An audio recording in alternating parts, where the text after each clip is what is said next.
So your recipe calls for you to butter and line your pan.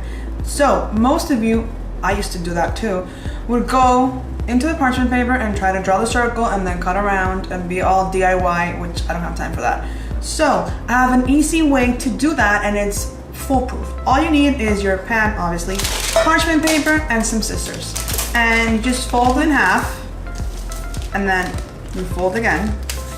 And you want to make sure when you make a triangle that the tip is where all points meet. Does that make sense?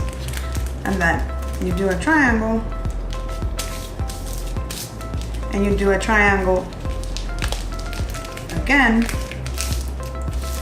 until you get like a tie or so.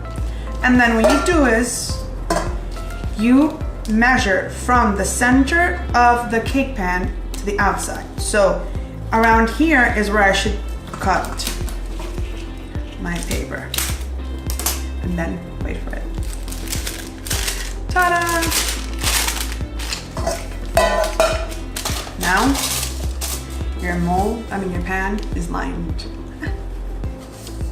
Remember to subscribe.